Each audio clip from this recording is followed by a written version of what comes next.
No matter how tough the challenge, how high the obstacles, we always overcome. What Nigerians need now is not about. Welcome back. It's still Open Conversation on Atlantic Television Network. I have with me on the show today Barrister Asim Adams. Barrister Asim Adams is a legal practitioner and political analyst. Good morning, Barrister Asim. Yeah, good morning to you, Choma. How are you doing today? Fine, thank you. It's a pleasure to have you. Pleasure always. Good morning, Nigerians. Now, joining us on Zoom is Olori Godwin. Olori Godwin is a political analyst. Mr. Godwin, if you can hear me, good morning. Okay, Mr. Olori Godwin will join us shortly as we continue. On to the story.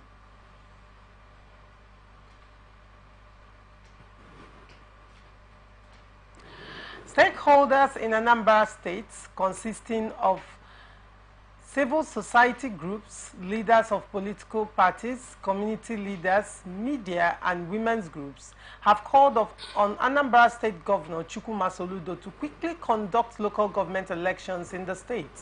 They made the call during a one-day engagement convened by the Africa Center for Leadership, Strategy and Development and Strengthening Transparency, Accountability in Governance and Electoral Process in collaboration with civil society groups. Itia Otabo, Director of Strategy, who spoke to journalists during the event, said, "We are here to urge the governor to conduct local government elections in the state.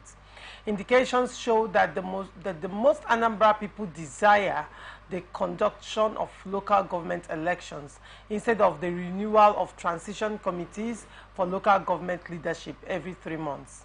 This is against the Constitution, so we hope that the governor will do what is needful. There are statutory matters that have to be done to show that there is hope about the conduct of election. The first is the constitution of the State Independent Electoral Commission.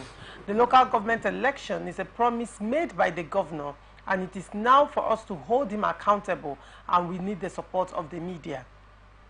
We need to remind him of the things he promised. The governor does not need to come overnight and conduct it. He will first constitute the ANSEC, and he can relieve himself of the headache and send the names of the commission members, and they will begin to function." Now, Barrister Sim. Yes. In Anambra State, there is need for local government elections to be conducted, but apparently the governor of Anambra State, Soludo, keeps changing them every 3 months, and he brings in transition committee. That's what they call it. In other states, there's some called caretaker committee, but in Anambra State, apparently it's called transition committee. So, but then, is this constitutional? What is your take on this? Thank you very much. You see, this has been a very serious debate. Excuse me. And this debate has been on the dismembering of the Nigerian Constitution and the butchering of the Constitution by sitting governors who want to have the local government chairman or the local government, you know, under their apron string, or have their umbilical cord tied to their system. Now, what happens is this: the local government is a tier of government just like the state and federal under our constitution, which is our font est origo. That is the source and origin of our nation being, and the source of origin of even the seat of the governor, and the source and origin of even the local government in Nigeria. So under section 7 and 8, it talks about the composition and breathing life into what a local government area should be, and how it should conduct its affairs. And under this section 7 and 8 of the Constitution, the local government area is an independent tier of government. The Supreme Court also, in a litany convoy of cases, an avalanche of decided cases that have not been overturned, also made it very clear and very unequivocal, to everybody, be the governor, that the local governments are autonomous. But what we have found out in practice, is that the local governments are not let go. They don't want, the governors don't want them to be independent. Now, under the constitution also, there is a provision where, elections are to be conducted. Yes, I know that the state independent electoral commission, is under the watch of the governor, which ought not to be. We have clamored that SEC should be under the national body of INEC, so that the governors cannot begin to perpetuate and use them, at their whims and caprices at this point in time. Now, what happens? There's been an aberration, a not-sweating one for that particular matter, that you find out that when a governor comes into power, he looks at an arm of government that he met a chairman who was elected just like the way the governor was elected into office. They forget that the local government chairmen, were not selected. They were elected through an election. People participate to elect local government chairmen, just like the way people participate to elect state governors, president, etc., as the case may be. So how can a body that has been elected by the people be relegated to the background just by a single stroke of the red biro, as they normally say in Nigeria here, and say you want to set up what they call caretaker committee? Caretaker committee at ad hoc, and they were populated or popularized, by the military, who came in and did what? Take the constitution off. The moment you remove the ground norm, which is the Nigerian constitution, then you can begin to act in aberration and illegalities. That is what the militaries are known for. So when a governor begins to act as if he is practicing diarchy or is practicing pure military, administration, and now just yank off the local government and impose on the people a transitional government known as, a caretaker committee, it is unknown to the constitution. The Supreme Court has said that the committee caretaker, whatever the name is called, is unknown to the constitution. So any governor that indulges in that, has fundamentally breached, our constitution. That is a fact. Now, I do not know why the governors are stubborn. For instance, in Anambra State, the periscoping object we have right now at hand, I don't know why he's stubborn. Why would they beg him to conduct elections? Whereas the House of Assembly is there. The House of Assembly, if not because they are apron strings and stooges of the governor, they would have even initiated impeachment proceedings against a governor who seek or elect to breach arbitrarily, and ignobly the section of the Constitution by not conducting elections when election cycle has come about. It's a fundamental breach of the Constitution. So the House of Assembly, if it will be truly independent House of Assembly, should and can impose or maybe initiate impeachment proceedings against a governor that do not want to conduct local government elections. But you don't see that happening. So they now work hand in hand. They're just like 5 and 6 to create this miasma and aberration and dismembering of the Constitution. So I don't think that what Soludo is doing in Anambra State is proper. I believe he's copying, from his brother governors who have imposed on us, a system that is unknown to the Constitution. No. And we should all condemn that, as case may be. Let them go ahead, set up that, ANSEC, or whatever as they call it. Let them, give guidelines for elections, and let them conduct elections for local governments, as case may be. Without interference from the government or state government, federal, as case may be. Oh.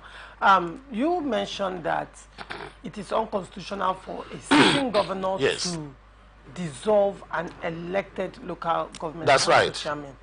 Is it possible that these local government council chairmen who were elected and then dissolved by the state governor, is it possible to take them to court? What is the possibility of having success of the governor, having the governor being called to order through the courts? See, I said there are litany. We have a litany of decided cases. The recent one is for your state, One was in the Edo State, in Delta State. Even right now as I speak, you know, Benue State, Argon also, they are in court, you know, against why the governor of Benue State will dissolve, you know, the local government and set up a caretaker committee. But the Supreme Court has, you know, they've shouted themselves hoax to the extent that they have said that you cannot do this, Mr. Governor. Mr. Governor of Anambra State, Mr. Governor of Benue State, Mr. Governor of Edo State, you cannot, you know, emasculate the local government system, albeit remove chairmen who were elected by the people, you know, by yourself and just by the stroke of the red pen. And then you cannot set up a caretaker committee, you know, to begin to do this. You cannot do that. The Supreme Court has made it very known. But what I found out is that, like I said before, that Nigeria practices a variant of, a democracy which is at, you know, variant with world democratic system. That is why we encourage this kind of thing. Nigeria practices a monarchical democracy. The way I'm saying it, because you see, governors sit down there as monarchs. They feel that once I enter that place, it becomes a stool and no longer a seat of power. It becomes a stool of power. And a stool of power is different from the seat of power. Seat of power, 4 years, 5 years, you must live there. Another will take over. But a stool, it is only death, you know, that can take you out, and another will succeed you, as the case may be. Like the British Empire, where you have the Queen and the King now. When he dies, the son will now automatically go and take over from him. But the UK Prime Minister, if he has any problem, they can, you know, impeach him. A vote of no confidence is passed. He leaves that place, and another comes in. The governors believe that once they come into power, it is no longer a seat of power, it becomes a stool of power. That is, they sit down there, do whatever they want to do, without having recourse, you know, to the ground, which is constitution. You know, if you go through the theological, school seminary, you will find that a wide topic is nominated to, a Latin word they say, font et origo. What does that mean is that the source and origin. How did Nigeria become? How did the seat of government? How did the presidency become? How did the local government become? What is the origin and source of the powers they have? It's from the Constitution, the 1999 Constitution. And it lays down what should be done. But the obduracy and nonchalance of the governors, maybe because they have immunity. Otherwise, under Section 287, I believe Section 1, a subsection 1 of 287 says that once the Supreme Court has made a pronouncement, a judgment, a ruling, by any other means or any other way they have made that ruling, that everybody, including the governors, must obey and execute that particular order or judgment of the Supreme Court. But in Nigeria, with ignominy, governors contemptuously breach Supreme Court, orders and judgment. Otherwise, if it's a democratic setting, why will the Supreme Court say, governors, Mr. Governors, all over Nigeria, you do not have the powers to annihilate, emasculate, exterminate the local governments and take them as if, they are under your bag or your apron. You don't have the powers. They should be granted autonomy, and you still go ahead to commit this kind of aberration that is happening in all the states. What would have happened is that contempt proceedings should have been brought against them. But because they are immune under the Constitution, they just misbehave. I'm sorry I'm using the word misbehave, and become obdurate because nobody has done anything against them. Like you rightly said, going to court now has become a moot and academic point. If, for instance, the Benue people gets to Supreme Court will echo and reiterate previous judgments they have given, which has not been complied with. Because if those judgments were complied with, I don't think that Benue State will do what they did. that made the angle to go to court recently. So these are the problems we have in Nigeria. So we have spoken, we have spoken on every forum we've been that this should not be. Governors should not play with local government because they are not your handbag. They are not your handbag. Okay. That's the situation. Okay. Mr. Laurie Godwin, are you there? Can you hear me? Can you hear me? Good morning, Mr. Laurie Godwin. Yes, good morning. Yes. It's a pleasure to have you here. Now, we are deliberating on Anambra State. Soludo urged to conduct local government elections in the state. Now, a group has come out together with the CSOs to tell Governor Soludo to conduct local government election and not to keep bringing in transition chairmen every three months. Now, Barrister Asim Adams has given the legal implication of this and also have explained the legal part. But I want to come from the role of the masses. The role of the masses. If the masses voted in a local government chairman and the state's chairman dissolves that particular election, removes the local government chairman and bring in transition chairman, can't the masses put their foot down to ensure that their mandate stands? What should be the role of the masses to ensure that their mandate stands and the state governors, as the case may be, respects the will of the masses? Over to you, Mr. Olori Godwin. Well, I think in Senate clients, no government undermines the people's power. In fact, there are precedents or history where the governments have been, some government has been ousted by civil action. That's the people's power. But sadly enough, we do not have that in Nigeria, which you could agree with me. Of course, in the first place, the origin of government or democracy from Thomas Hobbes and other philosophers was as the case where people, society was living in the state of nation, where life was short, cruel, brutish, and nasty, and the essence of government was initiated, where citizens relinquish or certain powers to the state to protect lives and properties. Now ask yourself, is that the same case in Nigeria? No. The masses are so powerless because the system has kind of making us so poor and making the masses helpless. Now you want to protest, you don't have the police. The first thing you see is the police against such protests. They want you to obtain permission, not just permission to protest. So the masses are helpless. Most people are helpless. And the Nigerian case is quite pathetic. Pathetic. What happens in Nigeria cannot happen elsewhere. And now to protest what the legal resource person has said there in the studio, the constitution is also like our constitution also faulty, because if the local government had autonomy, the state government will not have any rights. The state governors wouldn't be in charge. Remember that INEC only conducts election for the presidency, the National Assembly, governors, and state house assembly. What happens to the local government? They are at the mercy of the governors.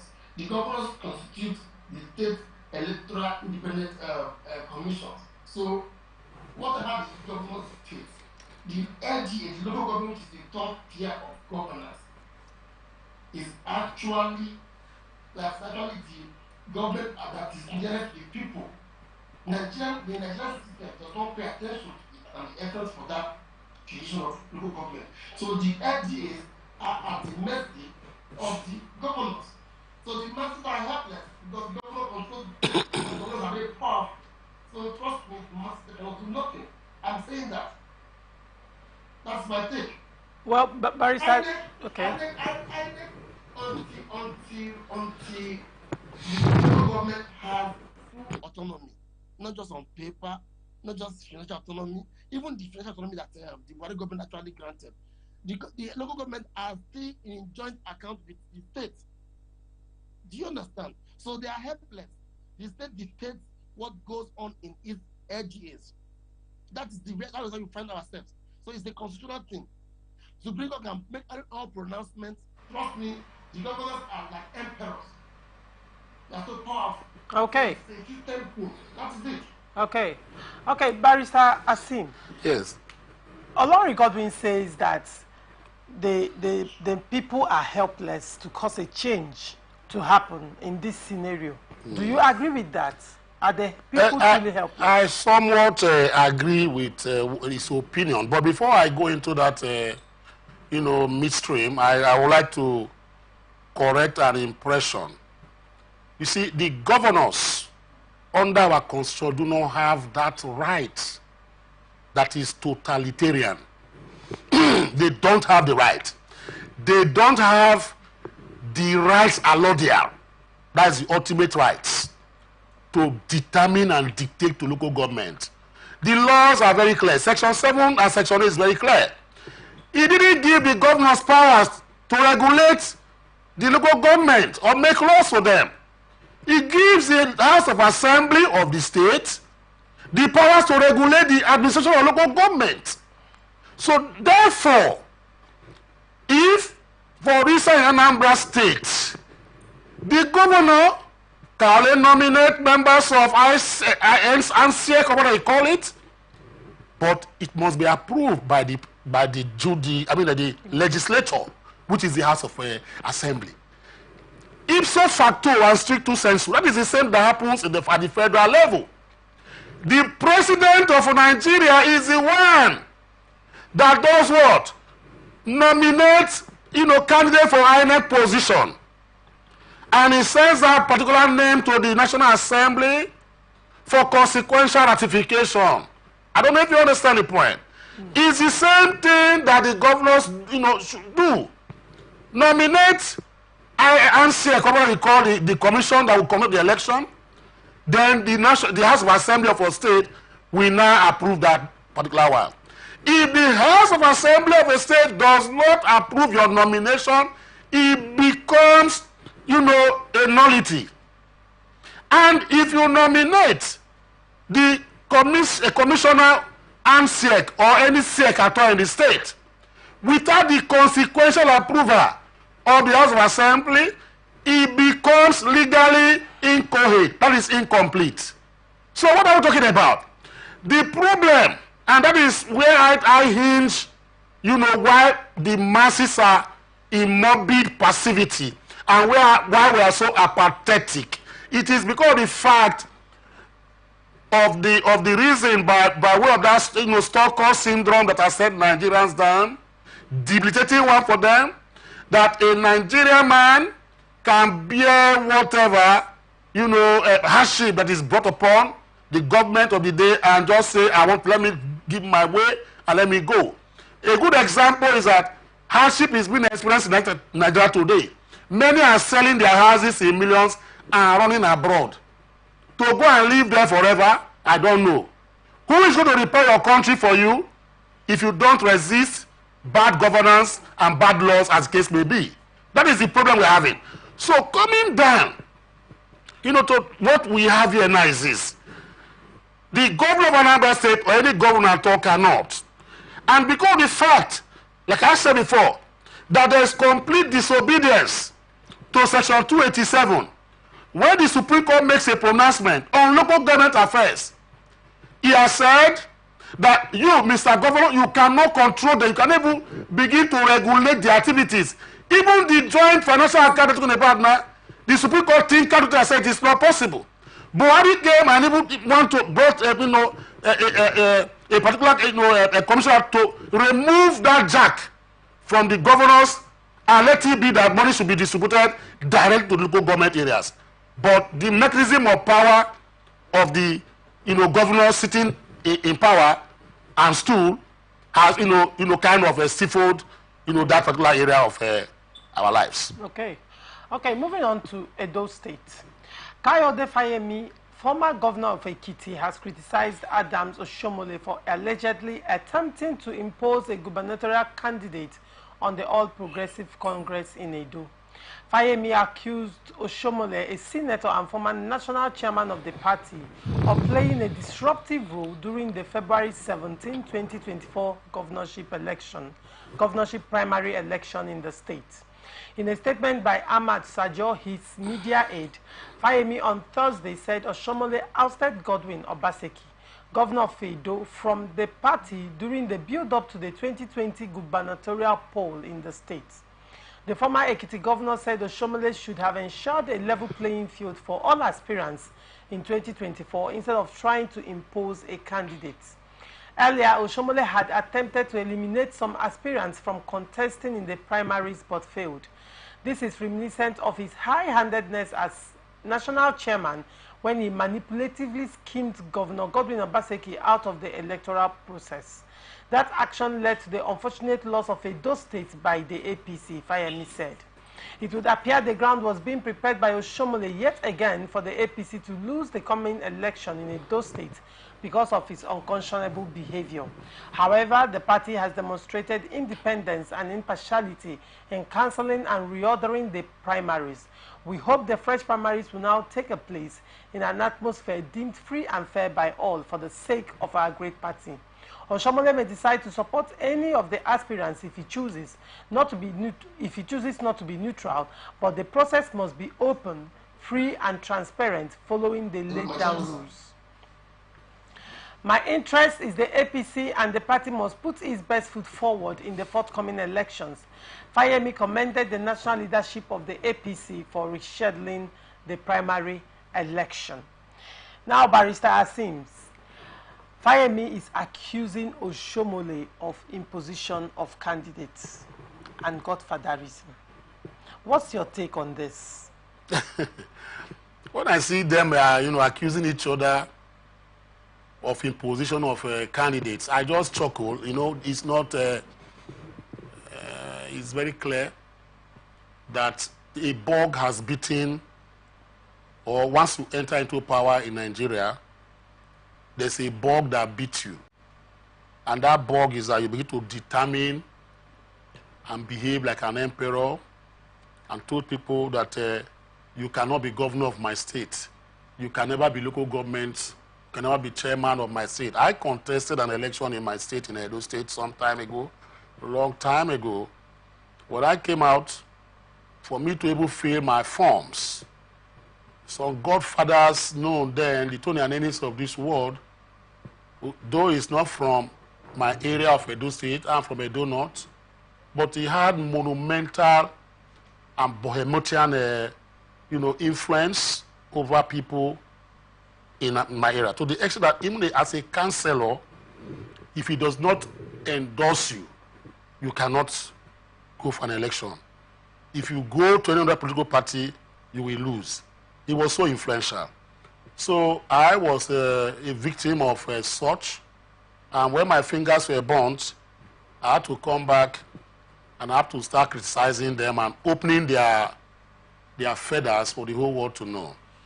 There is no sitting governor today or ex-governor today that will say he does not have an ambition to control his state or his locality or locale where it comes from. Oshomole has been a recurring decimal in the APC in Broglo in Edo State. Right from time, soon after he concluded his 8 years in office, he single-handedly brought in a Godwin Obaseki. Godwin Obaseki was the chairman of the economic team of Oshomole, whereas Godwin Obaseki was a consultant in one of the companies in Lagos, and Oshomole, I don't know how he got in touch with Godwin and brought him to the economic team under his watch. He was the chairman. That is Godwin Obaseki today. Now, when election time was coming and they were looking for who to succeed Oshomole, an Ize Iyamu, Pastor Ize Iyamu, was the front runner. Pastor Ize Iyamu was the front runner in APC. How? A man who was chief of staff to Oshomole, a man who was over the campaign DG for Oshomole in his first tenure and second tenure.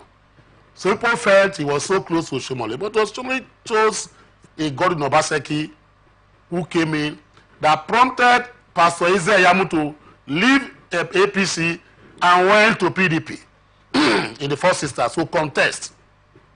Now, coming back to what is happening today, in the APC, you find out that the influence of Oshomole cannot be jettisoned or removed. Even in the PDP, the influence of the governor cannot be taken out.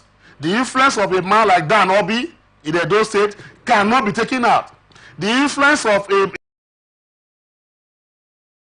a deep money bag like the Igbinedio, Osawa Igbinedio, cannot be jettisoned. These are influential men, who in their own rights, can turn or upturn the apple cart, torpedo the cart as the case may be. So you find that this particular influence is innate in all of them, all political animals in Nigeria here. We have told Oshomole, for instance, let me go to the periscoping issue. We have told Oshomole, for instance, let a level playing field be. If APC fail again this time in the Edo State, it will take under 8 years for them to come back to power. If not the way you obstructed and torpedoed the apple cart the last time elections were conducted in 2020, I believe that Godwin Obaseki would have remained as the governor of Edo State under APC. You understand? But you went in there, you disrupted the whole positions, and at the end of the day, the man left and went to PDP, and today Edo is a PDP state, whereas it was an APC state before that time. Unbroken years, or about 12 years or thereabout, you came in and brought this state. So if you are doing the same at this point in time, it's going to be very dangerous, and it's going to create a schism in that political party that you found that a lot of members will run away. Like you look at what happened.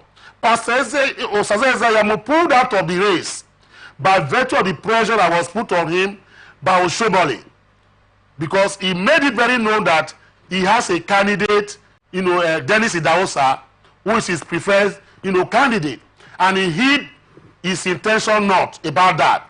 He played it out to the extent that people knew that he financed Dennis Idahosa, he feeds Dennis Idahosa, and he was able to go to the battlefront to anybody for Dennis Idahosa to become the aspirant under APC for the forthcoming election. But thank God, like Fayemi rightly said, that the National Committee of APC and national body now decided that no, we cannot allow this to happen again. What happened in 2020, we will not allow it to happen again. Let us nip this in the bud now and make sure that we don't have a calamity in our hands when elections come in September again this year. That is why they have to intervene and now cancel that particular primaries. Now, if you find that the candidate supported by Oshomole was Dennis Idahosa, a parallel primary was said that brought in Monday Okpebolo. The third primary held again a parallel one that brought it Dekeri. Well, these are three people that came under one primaries. So it was an aberration, and it was a laughable and jocose kind of arrangement. So what happened was that the national body did very well, and rightly so, to nullify all the primaries that were conducted and now fixed. I think it was yesterday that was supposed to hold on Thursday, but because PDP was holding theirs that yesterday, they decided, I think, to shift it to Saturday, which is tomorrow, for them to conduct a fresh primary. And we believe that that primary would be a primary of level playing field, and Oshomole should be psychologically arrested. It should be psychologically arrested. He might not be physically arrested or kidnapped, but psychologically, emotionally, he should be kept somewhere to allow these particular primaries go into play and choose a candidate that people will recognize and vote for. Edo State need a nascent beginning. I've said this before and I will reiterate. The particular mayorman that we have, the position that we have in Edo State, as an indigene of Edo State, I am bitter. I have traveled to my area, monumental, achievements that is being echoed by the governor are all audio on television and radio. That is where we see. But on physical appearance, you can never see them denudating the landscape of Edo State. It takes a minimum of about 8 hours for me to drive from Benin City to my own place, a distance of about 140 kilometers. So what kind of governance do we have in Edo State? So we need a new beginning. The new beginning might be the man from PDP, it might be the man from APC, or from the Labour Party. But we need somebody that will take Edo to near Eldorado, if not Eldorado. Okay. Thank you, Barrister Sims. Mr. Godwin, can you hear me?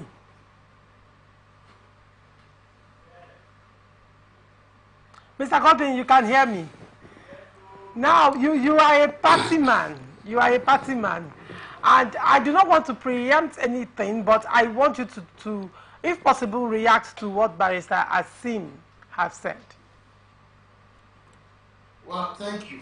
Recall that 2 days ago, actually Wednesday, on this same program, while we were dealing with the issues of the parallel primaries in the 2 states, about the governorship primaries of APC, I did told you that the crisis might have arisen because of imposition. Remember that imposition from some powers that be might actually cause or be the reason why there are 2 to 3 parallel primaries that betted 3 different party candidates for the elections. And now, Fayemi has just collaborated with me. I told you that probably some powers from the national, the APC, actually wanted a particular candidate, which is not in the same with the realities on ground in those states, because powers are vested in the delegates or the Congress. But unfortunately, probably they didn't want the Congress to have their way. They didn't want the majority to have their way. So I'm supporting the barrister in your studio. And I really do think that a level playing field is the best option or alternative. Because when you want to impose an unpopular candidate, it has its effect in the general elections, because it will be difficult to market an unpopular candidate for a party. Thank God the barrister has actually chronicled or taken us back from time when Oshomole actually made Dr. Pasiki leave APC. And I did tell you on Wednesday that APC as a party ought to put its house in order, because APC is partnering into that election as an opposition party. So if PDP puts its act together and like they've done yesterday, the primaries, and the candidate that emerged, it will be difficult to sell an unpopular candidate to a party for the general election, because the masses have the choice to make. So the masses have the electorate are the ones to vote. So if you think you can succeed in imposing an unpopular candidate to your party for election, that doesn't end there. Doesn't make him the governor or whatever office is paying for. So our advice as a party man, the party should allow for a free and fair credible election, or a level playing ground for all interested aspirants. That's what I think. Thank you. Okay. Mr. Godwin, you remember you also said the same day that you are very confident in the outcome of the Edo PDP primaries. You remember that? When you said that Edo PDP has some level of maturity and organization around them, and same issue that played out, the issue that played out in PDP primaries will not play out in APC primaries will not play out in PDP primaries. You remember you made that comment. Now this next story is for you. Quickly, I'll read it and then come to you, Mr. Olorin Godwin. All right. Two candidates have emerged as 2024 Edo governorship candidates of the People Democratic Party after prior primaries were conducted earlier yesterday. Foremost lawyer and investment banker Asue Ihodalo has emerged as the governorship candidate of the People's Democratic Party. He defeated other aspirants in a peaceful but security-tight primary election at the Samuel Ebumudia Stadium.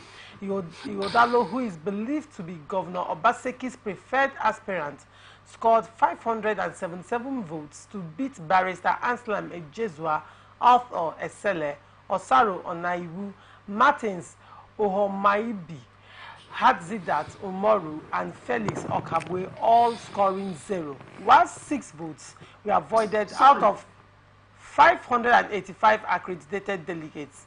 The Deputy Governor, Right Honorable Philip Shaibu, who had earlier emerged as a factional candidate in a parallel governorship primary election, scored 1 vote. Declaring him the winner, the Chief Returning Officer of the Edo PDP Guba primaries and the Governor of Zamfara State, Alhaji Dawuda Lawal, said, the committee, having carefully sorted out and counted the votes, found that Ihodalo scored 577 votes. Philip Shaibu scored 1 vote, while others got 0. Lawal was assisted by Delta State Governor Sheriff Ovoriwori and Senator James Manager, who were the Vice Chairman and Secretary of the committee, respectively. Now, Mr. Olorin Godwin, can you hear me? Yeah, I hear you. Now, against your prediction last time on Wednesday, it appears the same drama that played out in the APC has played out in the PDP. Now, 2 parallel candidates have emerged from the primaries. Let me quickly get your perspective on this whole thing. Do not forget what you said on Wednesday, that it's going to be a different scenario altogether. What do you think, in your opinion, happened? I did say I pray PDP does not make mistake. But in any case, what played out in APC is not the same in PDP. Ask me why. How so? The PDP, you can see from the national, the body that was sent to conduct the governorship primaries for the party went to a particular venue. There was no division between them. So it matters where the governorship primaries election vote or committee went and what they did. And also don't forget the presence of INEC in monitoring or supervising the elections. So any 1 or 2, 3 candidates can go through their thing. It's not a problem. But recall that the PDP primaries that saw the emergence of the other man, that was otherwise they're forgotten now. That primaries could be seen as a primary that a majority or major stakeholders of the party under the leadership of the governor participated. Do you remember the delegates that was not the primaries? The results were actually computer and tabulated. We saw what happened. Other aspirants were there, and a candidate emerged. Yes. And we never had the PDP national opposing or cancelling or calling it inconclusive like the APC. So it cannot be the same. The APC primary was actually cancelled for the word inconclusive.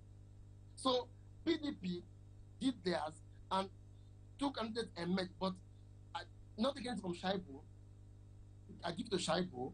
He can hold his own, but I think the interest or major attention should be shifted and given to the candidate that emerged from the governor's angle, governor's passion. So they can be the same thing. Trust me, it's not the same thing. We are waiting for PDP National to give their submission. Remember, that election cannot be cancelled, but the APC was cancelled. So that is the major difference that is there. Candidates have emerged and it is being accepted. Any other person that does not want to accept it can do their thing. Everybody can be aggrieved for if you feel you were denied or cheated. But I wish that Shaibu actually attended that primaries. He wouldn't have gone his way to doing his own parallel primaries. But like I said earlier, where was INEC? INEC was at the center of the governor's Obaseki's leadership primaries, and all other stakeholders were there. So I think I'll give it to the PDP. Trust me, I am not going to change or miss words with what I said earlier. PDP did better than APC in the conduct of their governorship primaries. Thank you. But two parallel primaries were held, and as it stands, PDP has 2 candidates, just like APC did have 3 candidates. But then, over to you, Barrister Asims. What do you have to say in reaction to all this? You see, the eruptions in Edo State, the political parties, Labour Party, APC, PDP, is a world. It's a scenario that is very lagophobic. If you look at a political writer, describe lagosphobia as something that people are just internally confused. If you are not confused, you want to confuse the other man and create problems, for an entity not to thrive. Now, periscoping the PDP, and from what I've seen, when I look at the list of the PDP aspirants, I term them as the Galacticos of Edo State, nascent, resurrection. Like I termed the yesterday, primaries or Congress, as they call it, as the Classico. Now, when the Galacticos are meeting in the Classico, you know what that means? It's a team play that everybody ought to enjoy. What am I trying to say? Now look at the aspirants of the PDP. You have phenomenal, candidates and aspirants in that fold. Is it Martins Humobai, who for about 40 years has been a diplomat of international repute and standard and emulation? Is it Onaiwu Osaro, who is a colossal cosmopolitan avatar in terms of politics and politicking, humanitarianism, etc.? Then you go to Anselm Ojeswa. Ojeswa is an astute lawyer before he became, a morbid politician. Is it the other young man, Philip Schreiber, who was in the forefront of the annals of student unionism in Nigeria? Or is it the popular Aswe, not so popular to us, Aswe Igodaro? A lot of people think that this man is the brother or maybe a relation or the other pastor that is very popular. This man is a different man. He's a banker. He was born in Lagos or Ibadan or somewhere, but of Edo parents. One of the things they have used to campaign against him is that he does not speak our dialect. He does not speak Edo language. How can you come to Edo State, you are campaigning, you ask people to interpret for you? So that was another this they're using against him. But you see, Philip Schreiber had to conduct his own parallel, on their own parallel, primaries yesterday, because there was schism, very palpable one, that even the wall gecko and lizard could take residence in the crack in that particular wall. What am I trying to say? Schreiber has been ringing a bell for close to 4 months that the sitting governor wants to impose a candidate that is not known to politics in Edo, and force that man on them and make him the next governor of Edo State in position. And he said to fight it. And this caused a problem, bad blood between Shaibu and Obaseki, to the extent that when Phyllis Shaibu was to launch his campaign, it was on television. You find out that the hotel he was to use, the premises of the hotel he was to use, a day to the primaries, the hotel called Phyllis Shaibu and said, please come and take your money back. We will not allow you to use our hall again for you to launch a campaign.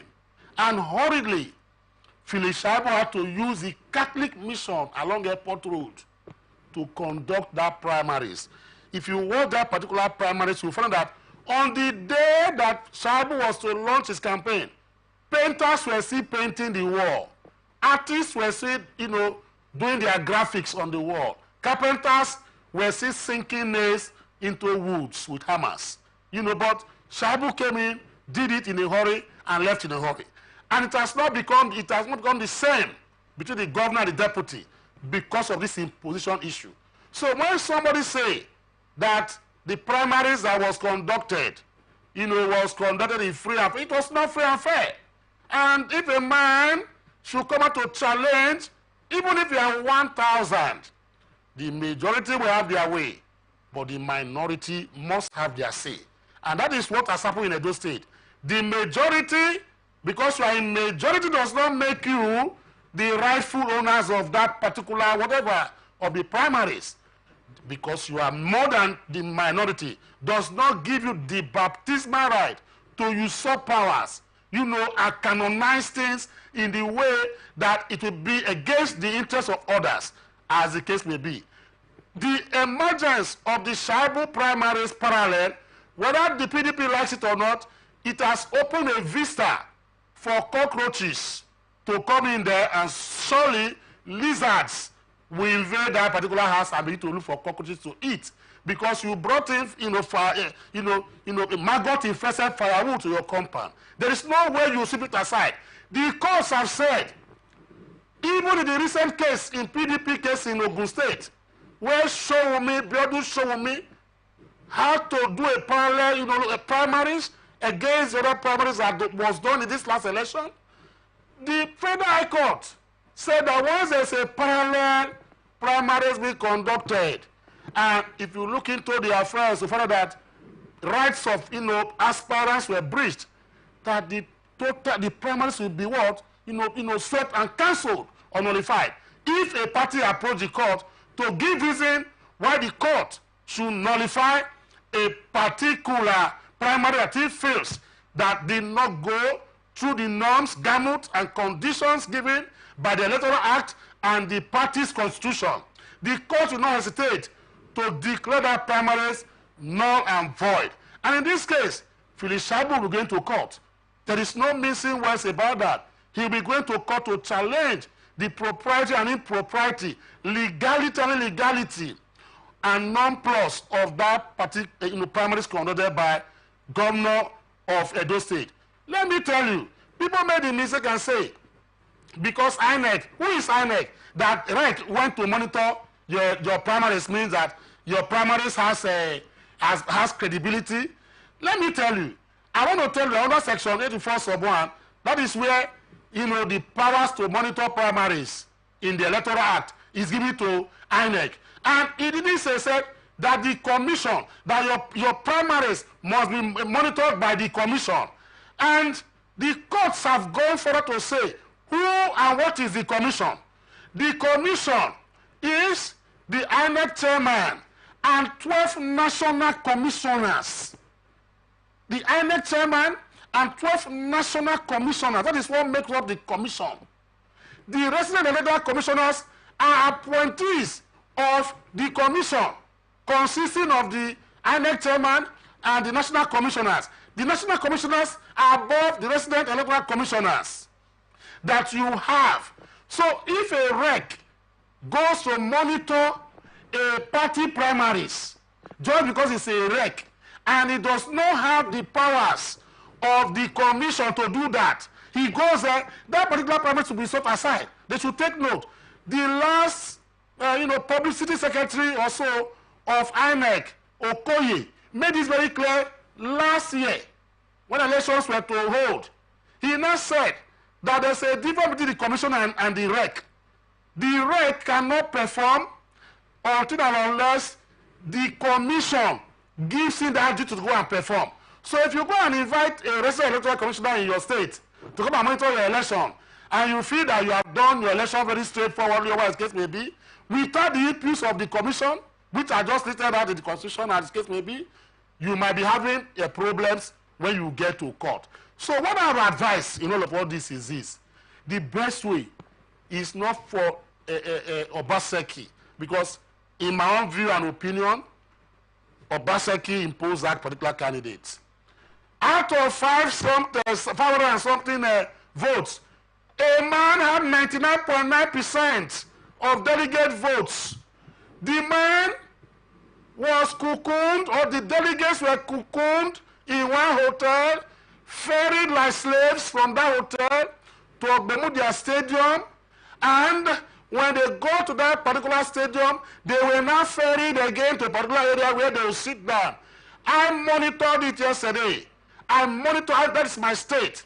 And they had to sit down in one cubicle, eating meat pie, drinking ambience and whatever, and being led by those to go and thumbprint. And out of 560-something delegates, a candidate polled 54 candidates. I don't really understand. That is 99.9%. Ogbede Hama, who was part of that product, has resisted.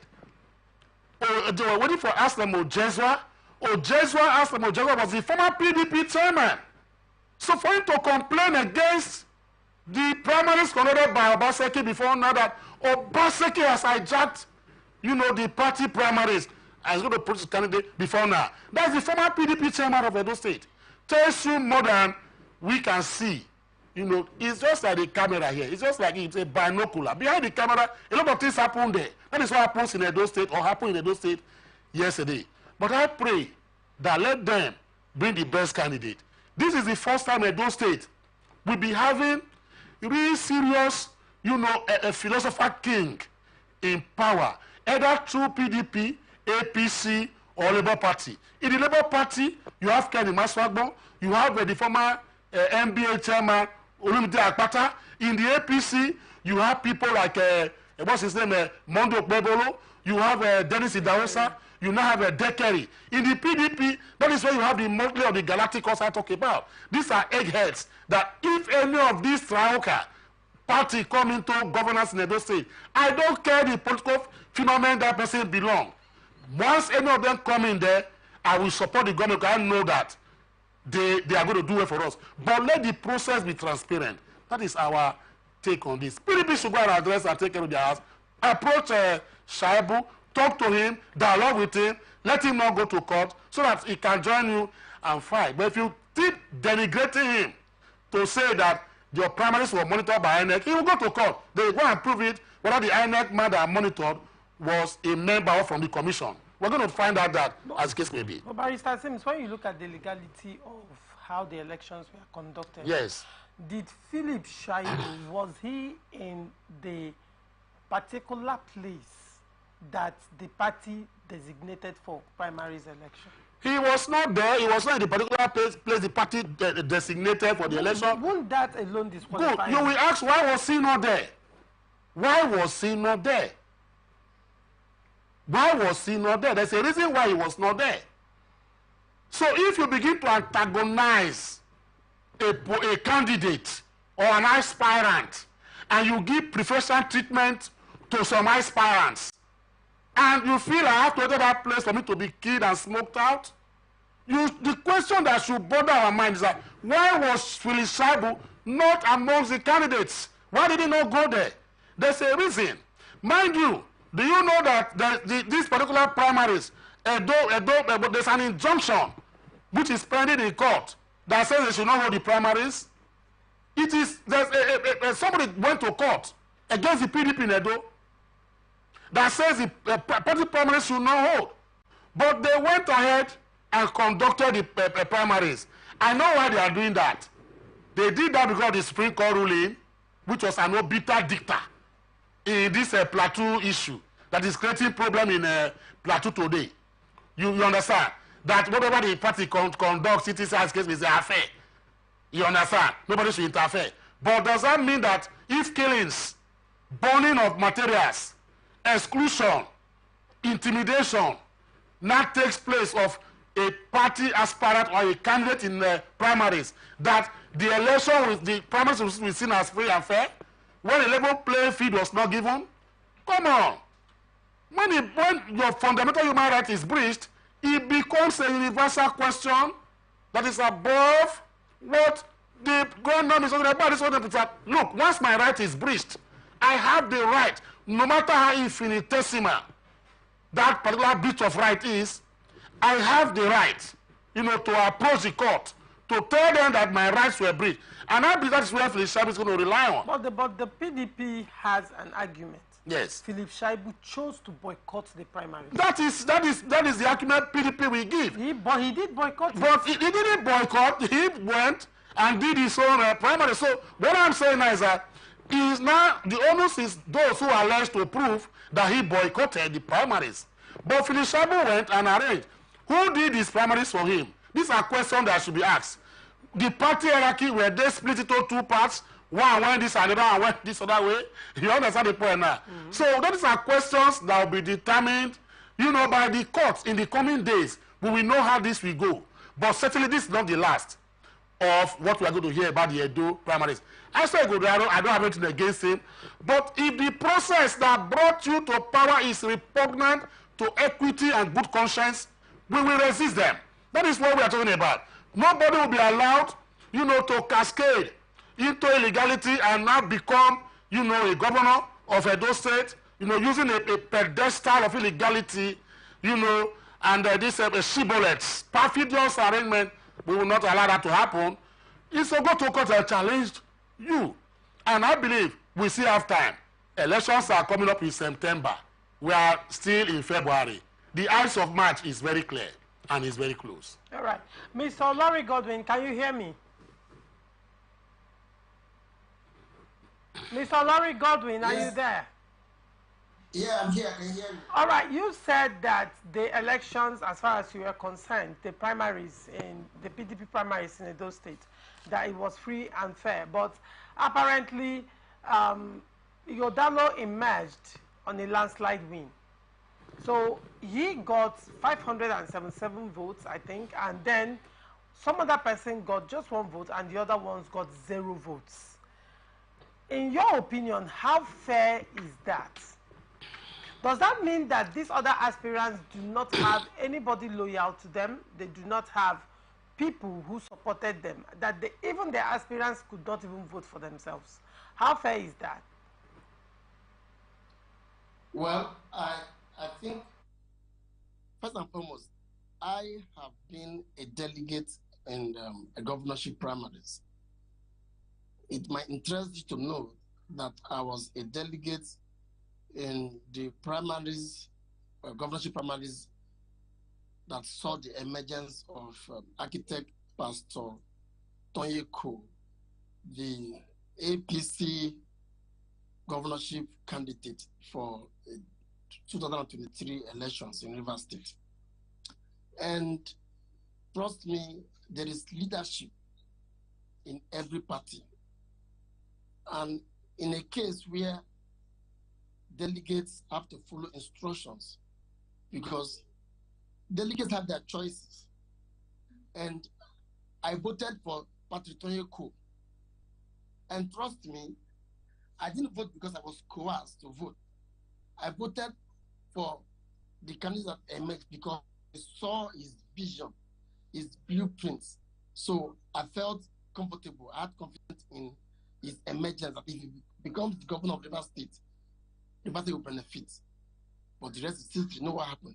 Now, going to Edo State, the fact that a particular candidate had a landslide victory, the fact that probably other aspirants didn't get votes, they scored 0, does not in any way take away the fact that the elections will be free and fair or credible.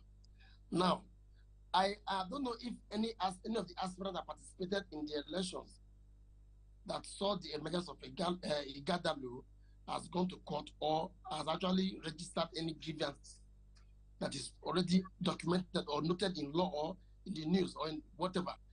But I am sure that those delegates that voted for the candidate that emerged, or for the person that emerged, might have voted for him out of their own conviction. Yeah, out of their conviction. So much such that you cannot say it was not credible because the candidate had a landslide victory. It happens. It happens. Somebody might have sold his blueprint, his agenda, or his vision for the state, for the office for which he is running, and delegates just fee into it or buy into it. That an aspirant did not score vote is somebody's fault. Probably the aspirant didn't do his homework. Let me say, for example, River State last elections in APC, the primaries, even if there was general landslide, other aspirants had votes. They had votes. How come all the delegates weren't coercing to voting for the person that emerged? It's a matter of choice.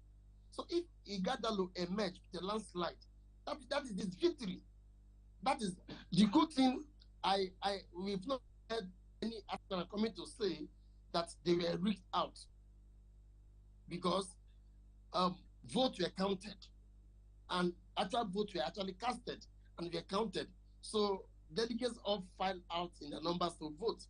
So who had the power? Who had the influence over delegates? The delegate, the vote sway to that direction. So I think what the party should do, if you ask me, what the party should do is to call all participants to a round table, because the party is one. There is need to assuage frayed nerves and calm frayed nerves. So you appeal to them. They are aggrieved. We know is natural thing that emanates from every contest. Okay. So I think the party should call them, and of course they wouldn't completely lose out. Okay. If the candidate emerges in the end of the day, appointments will come. Okay. So it's a win-win situation. All right. Okay. Barrister Sim. Yes. Now, do you see Shuaibu stepping down for Yodalu? Do you see any form of reconciliation with Obaseki, and maybe Philip Shuaibu decides to reconsider and step down for Yodalu? Or do you see series of litigation?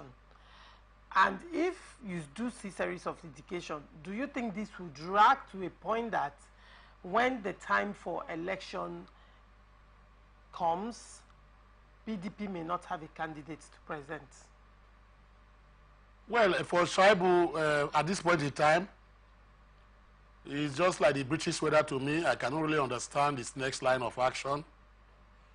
But from what the boldness, and I wouldn't want to use the word temerity because that would be uncharitable. From what I have seen of him, you know, I don't know his next line of action. But for him to go out of his way to, you know, do or maybe organize or participate. Let me use the word participate. Let me not say he's the one that organized. Maybe let me not say he's the one that organized that parallel primaries. For him to participate in the parallel primaries, a lot of indices, you know, will determine that. Okay. And whether he will go further to create problem for PDP in Edo State, a lot depends on who participated and who created the parallel primaries. Because I know Shuaibu cannot on his own just go to his house and begin to say, I'm conducting a PDP primaries and put flag there and whatever the case may be. There are people in the national body and state body that will participate in that particular primaries too. You understand? Yeah. So now, this is very visible when you look at what is happening in PDP in Edo State. It has not come out to the open, but for those of us who are from that state, and for those of us who are followers of the politics from that particular region, knows that there is serious problem in PDP. Now, let me put it to you. In the State Executive Council, the former chairman of PDP, Aslam Ojeswa, who participated in the Obaseki primaries, or whether he participated, I don't know if he participated as at yesterday. I'll get to know today. If he participated, he is at loggerhead with the governor presently. And he said the governor wants to impose a candidate as far as Godaro, as the case may be. That is number one. Ogbede Hama also is saying that the governor wants to impose, a candidate on them. That is number two. The third one is that there is the national chairman of PDP South, Dan Obi, as the case may be. He's in working condition or with the governor. Okay. Dan Obi has his own faction. I believe maybe the faction Dan Obi, created is the faction that Philip Shaibu went to participate in their primaries, because Philip Shaibu and Dan Obi are from the same community, from the same area. Okay. Their villages are just about 2 kilometers, 3 kilometers apart. Okay. So blood is kind of water, even in politics in Edo State, as case may be. So maybe he went to participate in that particular factional, Edo side of Dan Obi and the governor. Okay. So I don't see that for now. Maybe as things unfold, we now know how to follow the discourse. Of course. Thank you so much, Barrister Asims Adams, for coming. Thank you. God bless you. It's a pleasure. God bless you for inviting me. Thank you, Olori Godwin. It's a pleasure to have you on the show today. Same here. Thank you. Thank you. Thank you. And this is where we wrap it up on this episode of Open Conversation. Do not forget, you can always catch up with us on all our social media handles. On YouTube and Facebook, Atlantic Television Network. On Instagram and TikTok, Atlantic TV Network 1. On Twitter, Atlantic TV Net. Watch us live on our website, www.atlanticnetwork.tv. Do not forget, peace and unity are the pathways to progress. Thank you for watching. I am Ogulorin Shachoma. Representing people. Mr. President, my people are under siege. I will place economic stability and confidence. To condemn this act and call for the immediate release of this minister in the Temple of God. Give us access to our money we put in the bank.